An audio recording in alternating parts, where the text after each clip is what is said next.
अस्सलामुअलैकुम नाजरीन, जैसा कि पिछली एपिसोड में आपने देखा कि उस्मान साहब ने कराजा लसून पर घात लगाकर हमला किया था और फिर लड़ाई शुरू हो गई थी। दूसरी तरफ सरहदी बाजार में गूंजा कह रही थी अब हमारा मामला भी नामुमकिन हो गया है, सब कुछ खत्म हो गया है। इसके बाद होलोफिरा पूछती है मगर क्यों, क्या घर वालों की वजह से कोई चीज नामुमकिन हो गई है? तो गूंजा कहती है मेरे घर वाले नहीं होलोफिरा, मैंने अलाउद्दीन को मोहब्बत न होने का बता दिया है, सब कुछ खत्म हो गया है। ये सुनकर होलोफिरा कहती है तुमने क्या किया गूंजा? तो गूंजा कहती है दिल की बातों में आने वाली गूंजा मर गई, बस इतना जान लो। होलोफिरा कहती है तो अलाउद्दीन ने क्या कहा? तो गूंजा कहती है उसने यकीन नहीं किया, अब मैं कुछ देर तन्हा रहना चाहती हूँ, हर चीज के लिए शुक्रिया। ये कहकर गूंजा वहाँ से चली जाती है। दूसरी तरफ उस्मान और मंगोलों में लड़ाई जारी थी। उस्मान साहब और कराजा लसून आमने सामने आ जाते हैं। तो कराजा लसून कहता है तुमने मंगोल रियासत का अजाब अपनी तरफ मोड़ लिया है, मगर ये बात यहाँ तक नहीं रहेगी, पूरा सरहदी खिता खून में गर्क हो जाएगा उस्मान। तो उस्मान साहब कहते हैं हमें मौत का कोई खौफ नहीं, हम हमेशा हक के रास्ते पर बातिल के खिलाफ खड़े मिलेंगे। इसके बाद लड़ाई शुरू हो जाती है।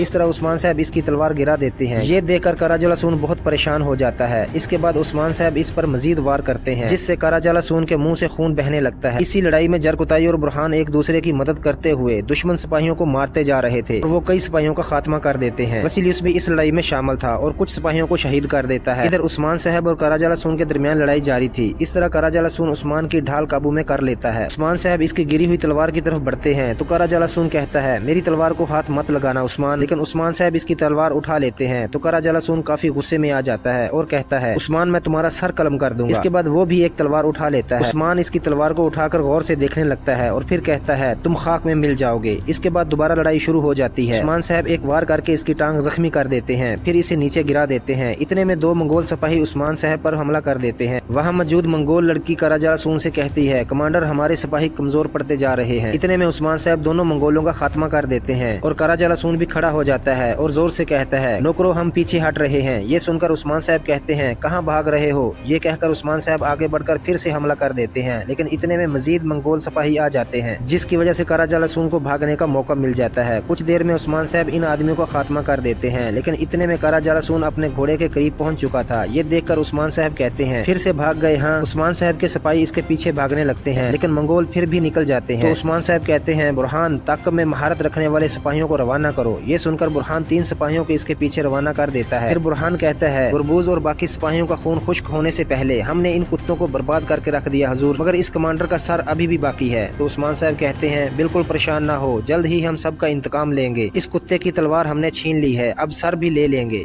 दूसरी तरफ सरहदी बाजार में सादत खातून कह रही थी बुरहान तुम्हारी परवाह नहीं करता होलोफिरा, वो सिर्फ अपने बारे में सोचता है, तुम क्यों कुर्बानी देती हो? तो होलोफिरा कहती है उसने मुझसे जो चीज मांगी वो नहीं जानता वो मेरे लिए कितनी अहम है। तो सादत खातून कहती है वो जानता ही क्या है, देखो इस्मा के साथ इसने क्या किया, मैं इस लड़की के लिए दुखी हूँ, उन्होंने लड़की को बहुत तंग सूरत हाल में डाल दिया है, ये सही नहीं है, हर कोई तुम दोनों के बारे में बातें कर रहा है। होलोफिरा कहती है अभी भी कर रहे हैं? तो सादत कहती है बुरहान की तुम्हारे साथ कुर्बतें लोगों को परेशान कर रही हैं, लोगों ने कहा कि वो अपने बेटे के लिए इस्मा को दुल्हन बनाएंगे, ये चीजें नहीं होनी चाहिए होलोफिरा। तो होलोफिरा कहती है मेरा इसमें कोई कसूर नहीं है, आप ये अच्छी तरह जानती हैं। तो सादत कहती है यकीनन तुम्हारा कसूर नहीं है, सब कुछ बुरहान ने किया, नुकसान तुम्हें और इस्मा को पहुंचा। तो होलोफिरा कहती है असल में एक और मसला है, मेरी खाला, जो कुछ भी यहाँ हुआ मैंने इन्हें किसी चीज के बारे में नहीं बताया, लेकिन वो जान गई है, वो हमेशा सब कुछ जान लेती है, वो मेरा मुंह खुलवाने की बहुत कोशिश कर रही है, मैं नहीं जानती कि अब क्या करूं। सादत खातून इसका हाथ पकड़कर कहती है मैं जानती हूँ, हम जल्द ही तुम्हारी खाला से मिल लेते हैं, क्या कहती हो? ये सुनकर होलोफिरा सोच में पड़ जाती है। इसी दौरान फातिमा अस्तबल में मौजूद थी। इतने में वो गूंचा और फितरत को इकट्ठे देखती है, तो छुपकर इनकी बातें सुनने लगती है। फितरत कह रही थी बताओ गूंचा क्या हुआ? तो गूंचा कहती है गूंजा खातून ने अलाउद्दीन से कहा कि मैं आपसे मोहब्बत नहीं करती। ये सुनकर फातिमा चूक जाती है। इधर फितरत कह रही थी अब हमारे पास एक और अहम काम है, तैयार रहना, क्योंकि आज शाम सादत खातून और यकूब साहब होलोफिरा के खानदान से मिलने जा रहे हैं, लेकिन ये बात वाजिया है कि वो होलोफिरा का हाथ मांगेंगे, लेकिन किसी को पता नहीं चलना चाहिए। इस तरह फातिमा ये सारी बातें सुन लेती है और आहिस्ता से कहती है अब मैं कौन से भाई के लिए परेशान हूँ, जरूर मुझे वापस हवेली जाना चाहिए। ये कहकर वो अपने घोड़े पर सवार हो जाती है और फिर रवाना हो जाती है। दूसरी तरफ मेहमद कह रहा था जो कुछ भी होता है उस्मान के हक में होता चला जाता है। इसने एक एक करके सब सरदारों को अपने साथ मिला लिया। यकूब सरदार कहता है मैं सब सरदारों को हकीकत दिखाऊंगा, लेकिन इससे पहले मुझे जरकताई से हिसाब लेना है। हमने इसे उस्मान की हवेली में भेजा ताकि वो हवेली में होने वाले तमाम मामलात हम ہم تک پہنچائے، لیکن وہ ایسا بہرا ہوا ہے کہ ایک لفظ بھی نہیں بولتا۔ پھر مہمد کہتا ہے عثمان نے ہتھیاروں والے قافلے پر حملہ کیا اور شہرت پر شہرت حاصل کر لی، اسے معلوم تھا مگر ہمیں نہیں بتایا۔ تو یعقوب سردار کہتا ہے وہ قیمت چکائے گا، لیکن پہلے ہم پر یقین ہوں گے۔ اتنے میں سعادت خاتون مسکراتے ہوئے اندر داخل ہوتی ہے۔ اندر داخل ہو کر سعادت خاتون کہتی ہے ایک اور اہم معاملہ ہے یعقوب سردار۔ تو یعقوب سردار پوچھتا ہے خیر تو ہے خاتون؟ تو سعادت کہتی ہے خیر ہوگی، بہت خیر ہوگی۔ گلوفرا کا دماغ بہت الجھا ہوا ہے۔ یہ سن کر مہمد کہتا ہے کیا اس نے کچھ کہا والدہ، یا پھر رشتہ قبول کر لیا؟ تو سعادت کہتی ہے نہیں، لیکن یہاں ہونے والے واقعات کی وجہ سے ہم جلد ہی اس کی خالہ سے ملنے جا رہے ہیں، ہم تعارف سے بڑھ کر کچھ زیادہ کریں گے۔ یہ سن کر یعقوب سردار اپنے بیٹے سے پوچھتا ہے کیا تمہیں اپنے فیصلے پر پورا بھروسہ ہے مہمد؟ تو مہمد کہتا ہے والدہ اور بابا جو کہیں گے میں وہی کروں گا۔ یہ سن کر یعقوب سردار کہتا ہے تو پھر یہ مسئلہ حل کرتے ہیں، ضروری تیاری مکمل کرو خاتون، اس سے ملاقات کریں گے۔